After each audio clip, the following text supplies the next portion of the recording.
Welcome back to World Crisis Radio. We're just detailing the rather blatant Anglo-American attack on China with all the controlled Wall Street media and their minions around the world joining in. Major destabilization of Xinjiang province, Chinese Turkestan, run right out of Washington, D.C., right out of Project Democracy, CIA, you name it. Compare this to just about exactly 1 year ago. You'll remember I put out, and with the help of Gillian Norman in Australia, because the article had appeared in one of the Australian papers detailing this. Last year, on the eve of the Olympics, just as the attack on Georgia, the attack by Georgia on Russia was being prepared, we had the debut of a shadowy organization called the Turkestan Islamic Party, with their leader, Commander Saifullah, S-E-Y-F-U-L-L-A-H, Commander Saifullah of the Turkestan Islamic Party, or TIP.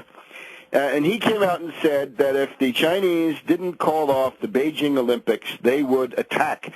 And the Chinese said that there had been plans by this Turkestan Islamic Party to fly a plane into the Olympic Stadium, attack hotels, kidnap foreigners, kill journalists, and so forth, an entire campaign of absolute mayhem. And at the time, within that week before the Olympics in Beijing, there was a series of bombs in China in many areas, in the area opposite the Taiwan Strait, right in Fujian province, in Kunming in the south, Canton in the southeast, Shanghai in the east, and so forth. Right? So it was a nationwide bombing campaign claimed by the Turkestan Islamic Party. And you can see the problem with this is you can't make headway in the world. You can't have a color revolution and a people power coup with Commander Saifullah with his face wrapped up saying that he's going to kill infidels. By the way, this was supposedly a branch of Al-Qaeda, in quotes, that troop of irrepressible actors known as the Osama bin Laden family. As a matter of fact, Ayman Zawahiri, the notorious British agent who's the number 2 to Osama bin Laden, had been praising the Turkestan Islamic Party for quite a few months before this Saifullah made his debut with these threats. So you can see that was still the Anglo-American intelligence establishment emerging from the 9/11 war on terror period, where you need people who look like that, right? You need people who look like, terrorist bombers, right? Suicide bombers, whatever it was. Now it's different. Now you need this Passionaria, right? Whatever she is, she's not as charismatic as the Dalai Lama, I suppose, but this Rabia Kadir, again, the matriarch of this entire thing, is now the leader, but she seems to be she has just as much criminal energy as Saifullah ever had. The Chinese government say that they have a phone tape where Rabia Kadir discusses how to get these riots going with people in the area, and she's calling in from the United States. So, and again, she is a beneficiary of the humanitarian concerns of Condi Rice, of course, who only was motivated by humanitarian concerns. So you get the idea. So this is now the evolving face of Anglo-American imperialist subversion and meddling, interfering in the internal affairs of sovereign states. Always a bad idea, especially when you're this weak. Now the Chinese essentially say, look, we can hit you with these cyber attacks. Obviously, behind that, there's about $1 trillion+ of treasury bonds. If you dump even a couple of $100 billion of that, you can cause absolute mayhem here in the United States. You can essentially blow out the currency, blow out the banking system. Absolute chaos would ensue. I hope they don't do it, but I hope, therefore, that before I can hope that, I've got to hope and work for the fact that the U.S. should back off. How is it that in this era of austerity, we still have $550,000 for the Uyghurs when that would keep a small U.S. town going in terms of social services for a while? Maybe that money ought to be sent to California to ward off the looming collapse of that state into absolute barbarism under Arnie and his regime. So this is now the new face. Now let's switch from the other. Of course, the old response is also there. That is to say, China and the Russian Federation are now getting ready for large-scale summer maneuvers in the area of Vladivostok, right out there in the extreme far eastern edge of Russia. In other words, quite close to North Korea, right? And then right across the water from Japan. So this is going on. Now let's look at Obama in Moscow. This is the other big event of the week, one of two or three actually this week.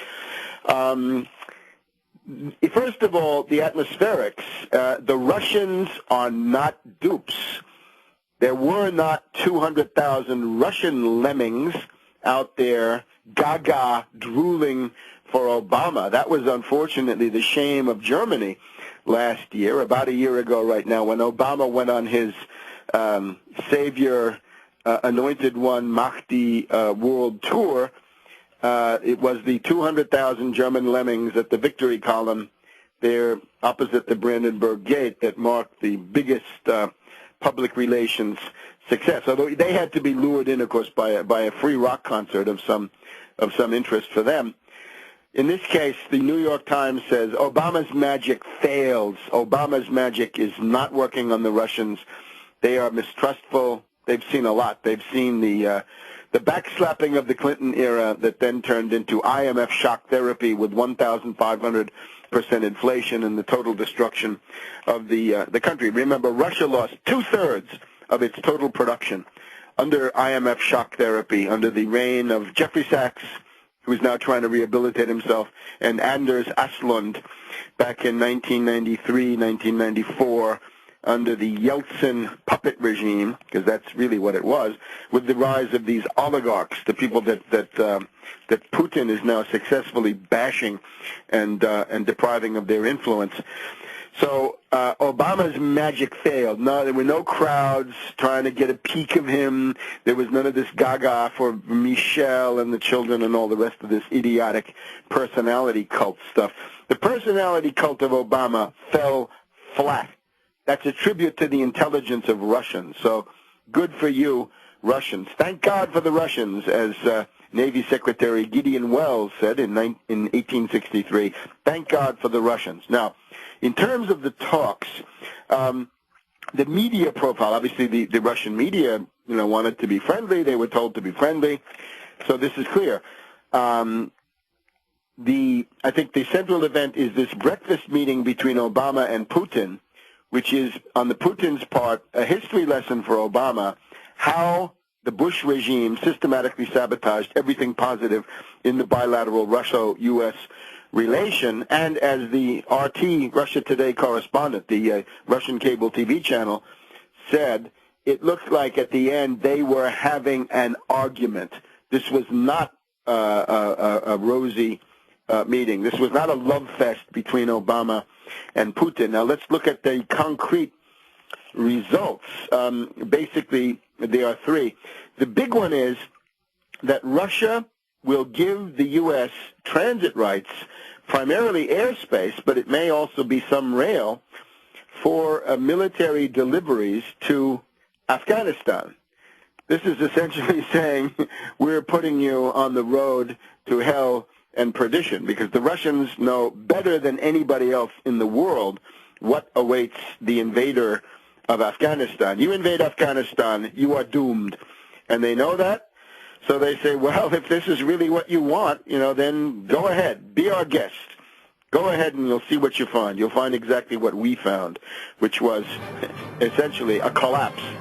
So there'll be transit across Russia.